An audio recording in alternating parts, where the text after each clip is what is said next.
If you recall the aggregate supply and aggregate demand model, when you get in a demand drop recession, it's kind of thought that that's going to automatically shift back out over time, or the short run aggregate supply adjusts and it's going to come back to the long run aggregate supply curve.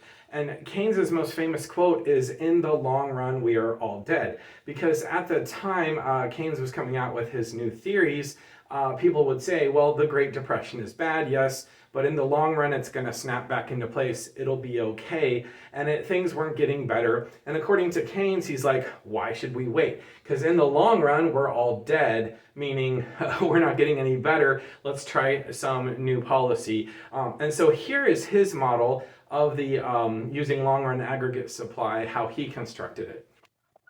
Rather than have the long-run aggregate supply, which represents the long-term potential of the economy, rather than have it go straight down, he has it go down and then at a right angle turn to the left and then intersect with the y-axis that represents the price levels.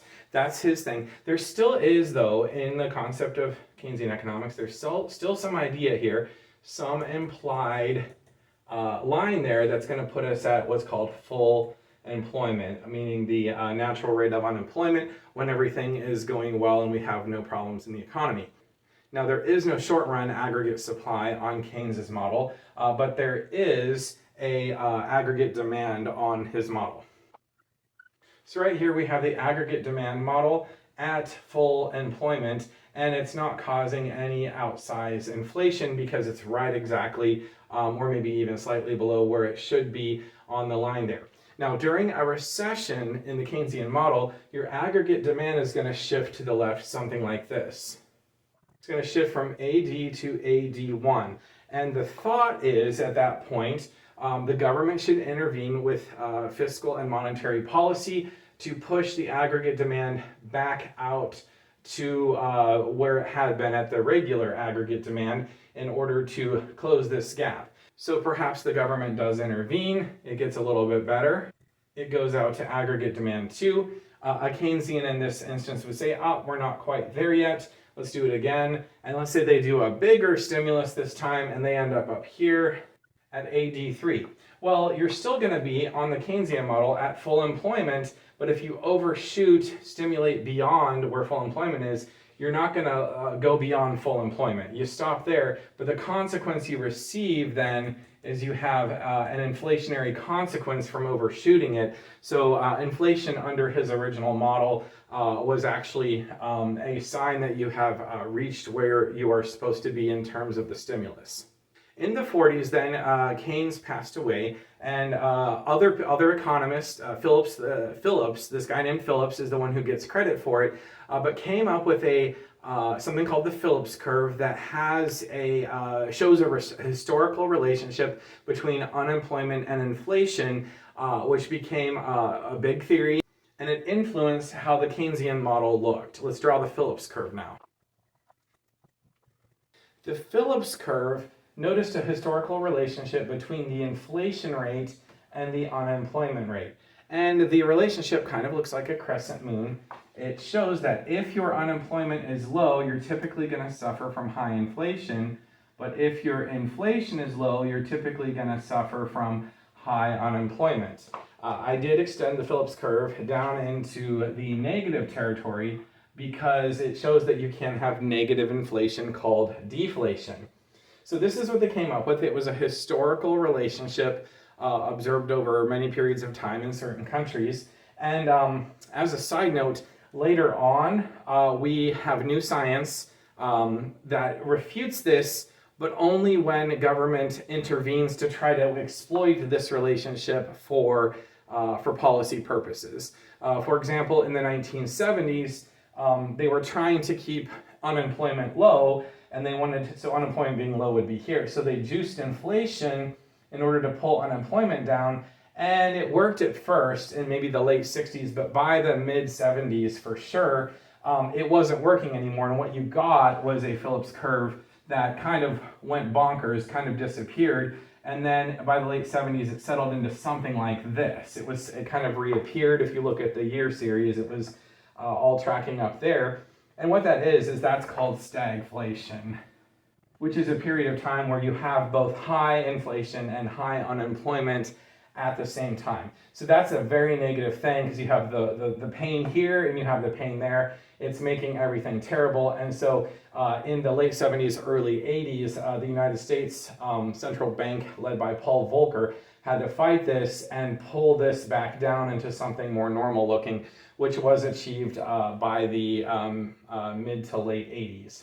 So the man who came up with a criticism of exploiting this for economic policy purposes was named Robert Lucas. Actually, I think he's still alive. So Robert Lucas came up with what's called the Lucas critique, which is saying you can try to exploit this, and if you surprise us, you might fool us. But if you continuously do it, the market is going to wise up. We're going to be like, as the market, we're going to be like, oh, I have all this extra money. At first, I'm like, wow, I'm going to spend more, and it boosts the short-term output of the economy.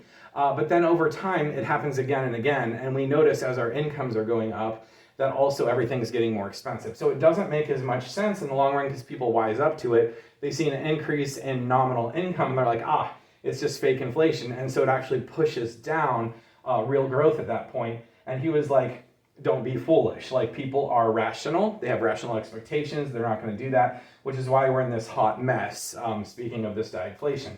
So that was kind of incorporated back into economic theory, like, hey, we can't really exploit this for purposes, but it is still, in my opinion, it does appear, if there's not policy exploitation on it, if we exploit it with policy, it disappears and can cause problems by reappearing in a place that is difficult to work with. All right, so let's combine these two charts here. We have the Keynesian, which is a right angle with the LRAS. That's the long-run potential of Y. And here we have a curve where unemployment and inflation have a trade-off. Now we have to synthesize these two curves. We actually have to understand what Y means and what unemployment means in respect to each other. Y is the opposite of unemployment. So as you go here, your unemployment rate is actually falling. So this curve is moving the opposite direction of unemployment. More unemployment would be towards the point of origin, and less unemployment would be away from the origin, which is the exact opposite of here. Here, unemployment is very low, and here, unemployment is very high. So this caused, after Keynes's death, because the Phillips curve was a 1950s discovery and phenomenon thing, so after Keynes's death in 46, the people, his successors that carried on his thought line were like, this sharp trade-off here where just all of a sudden you have inflation, that means you overshot. That kind of thinking no longer works. We have to adjust this curve in order to make it fit our new theory of the Phillips curve.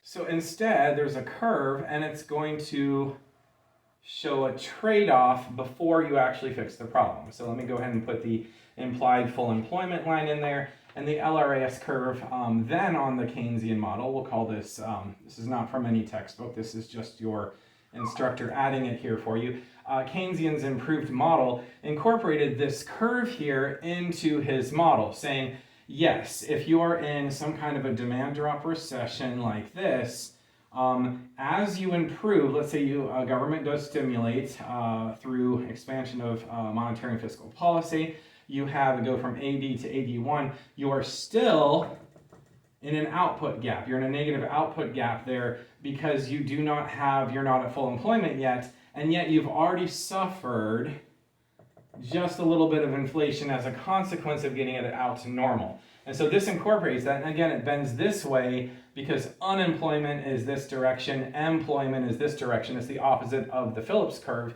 And so this shows that at some point, which is optimal, we'll call this AD star for being optimal, that point being optimal, you're going to suffer a bit of inflation, which is not too worrisome among many Keynesians, in order to achieve the optimal level of employment.